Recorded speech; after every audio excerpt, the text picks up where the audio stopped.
Bonjour. Aujourd'hui, dans le cadre de l'étude de l'intersection de deux droites dans l'espace, nous allons nous appesantir sur la situation où deux droites sont confondues malgré les apparences. Regardez cette droite delta 1 et cette droite delta 2. Elles n'ont vraiment pas l'air d'être les mêmes et vous allez voir ce qui se passe. Alors, vous avez compris le principe des équations paramétriques. Pour la première droite, vous avez un point qui est 2, 3, 0. Obtenu en prenant t égale 0, et puis un vecteur directeur, moins 4, 6, 4. Et même principe pour la deuxième droite. Voilà le point A.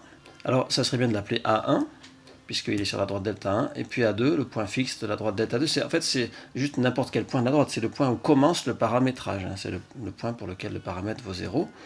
Et puis, je vous ai mis là les deux vecteurs directeurs. Bon. Alors, la première chose à faire quand vous avez deux droites dont vous voulez connaître l'intersection, c'est de vérifier si jamais elles sont parallèles, parce que sinon c'est pas la peine de se lancer dans des grands calculs si elles sont parallèles. Regardez, j'ai écrit verticalement les coordonnées des deux vecteurs directeurs. Écrit comme ça saute aux yeux que c'est proportionnel. Si ça ne vous saute pas aux yeux, vous calculez moins 4 divisé par 2, 6 divisé par moins 3, 4 divisé par moins 2. Vous vérifiez que c'est la même chose. Ça peut être nécessaire si les coefficients sont plus compliqués. Ici, ça saute aux yeux. On a donc le vecteur U1 qui est moins 2 fois le vecteur U2, ce qui veut dire que voilà, les deux droites sont parallèles. Alors, parallèle, ça veut dire, depuis le collège, vous le savez, strictement parallèle ou confondu.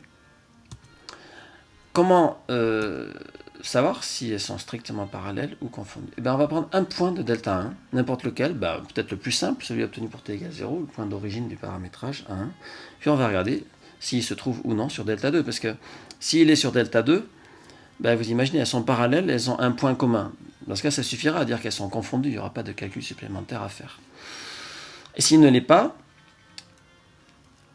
ça veut dire qu'elles sont strictement parallèles.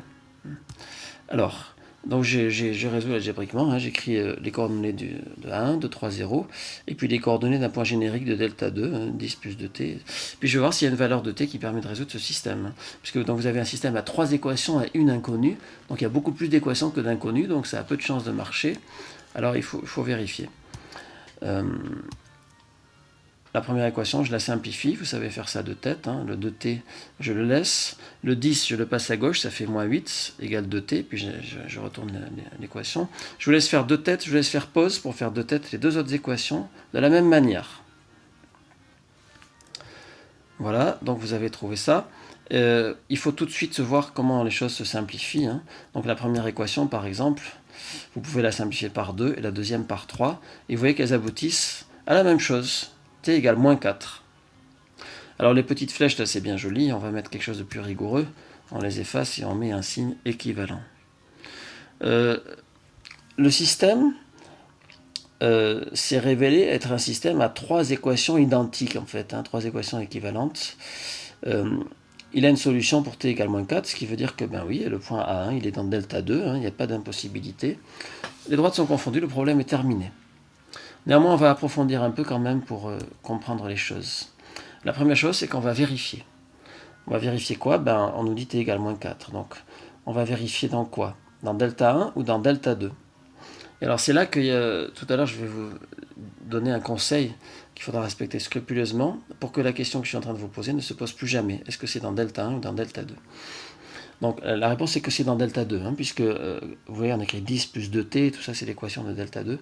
Alors on remplace, donc je vous laisse faire pause, et dans l'équation de delta 2 vous allez remplacer t par moins 4 partout, et vérifier si vous trouvez bien le point A1. C'est parti, pause.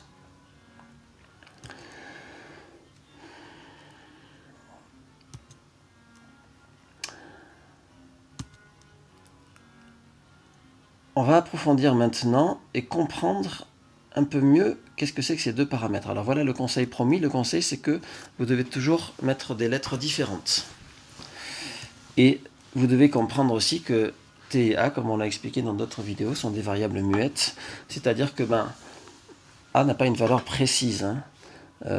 C'est comme si vous voulez 10 plus 2a, moins 9, moins 3a, moins 8, moins 2a, c'est imaginer un point glissant, un point qui dépend de a. Et quand vous faites la trace de tous ces points glissants, A parcourant toutes les valeurs de R, vous avez la droite delta 2. C'est pour ça qu'on écrit A appartenant à R. Ça ne veut pas juste dire que A est un réel, ça veut dire que A parcourt toutes les valeurs réelles. Et pareil pour T. Je vais parler des deux points particuliers dont on a parlé tout à l'heure, là, A1 et A2. Alors A1, vous voyez qu'il est obtenu pour t égale 0. Et on a trouvé la valeur du paramètre A égale moins 4, ça c'est le calcul précédent qu'on a fait tout à l'heure, on ne l'avait pas encore appelé A, hein. On avait trouvé moins 4. Faisons l'inverse. Le point A2, 10, moins 9, moins 8 qui est obtenu donc en faisant A égale 0. Est-ce qu'on pourrait trouver à quelle valeur de t il correspond? Puisqu'on sait que tous les points de delta 1 sont sur delta 2 et de delta 2 sont sur delta 1, puisque c'est les mêmes droites, hein, donc on va trouver une valeur de t. Donc je vous laisse faire le calcul. Vous prenez ces coordonnées, 10, moins 9, moins 8, vous dites qu'elles sont égales à 2 moins 4t, 3 plus 6t, 4t, et vous trouvez la valeur de t correspondante. Alors si vous êtes très motivé, faites-le de tête, ça demande beaucoup de concentration. Sinon faites-le sur un papier, et faites pause, et puis je vais afficher le résultat. Je vous ai mis les petits calculs ici. Je les ai résolus. On trouve t égale moins 2. Bon. Alors, il semblerait qu'en fait, pour chaque point de cette même droite que sont delta 1 et delta 2, correspondent une valeur de t et une valeur de a. Il semblerait en fait que delta 1 et delta 2 ne soient pas de droites distinctes, puisque ce sont les mêmes. C'est deux paramétrages d'une même droite. Je vais vous faire un schéma. Regardez, j'ai mis ici A1 et A2. Donc, en ce qui concerne le paramétrage t, A1 correspond à t égale 0 et A2 correspond à t égale moins 2. Ben, vous pouvez imaginer où sont les autres valeurs de t. T égale moins 1, il va être entre les deux. T égale 1, ben, il va être en continuant dans l'autre sens. Vous voyez que chaque point de la droite correspond à un paramètre de t, y compris des paramètres pas forcément entiers, hein. Si vous vous mettez juste un peu à droite de A1, ben, vous aurez t égale 0, quelque chose, etc. T est un réel, c'est pas un entier. Et maintenant, on va passer au paramètre A. Alors, pour A2, on a vu dans nos calculs que A faisait 0. Bon, on va placer l'autre. Pour A1, A égale moins 4. Donc, vous devinez, au milieu entre A1 et A2, A va être égal à combien? Eh bien, à moins 2. Et vous avez comme ça toutes les valeurs possibles. Donc, on voit bien ici, on peut visualiser le fait que chaque point de la droite correspond à une abscisse en quelque sorte en A et une abscisse en T. Donc delta 1, c'est la droite delta vue en prenant comme point d'origine A1 et en prenant comme graduation celle qui va de 0 à 1. Là. Et delta 2, c'est la même droite delta vue en prenant comme origine le point A2 cette fois-ci. Et en prenant comme vecteur directeur, vous voyez, quand vous allez de A égale 0 à A égale 2, ça fait 2 pas, quoi. Donc si vous avez mis A égale 1, il serait juste un petit peu à côté. Là.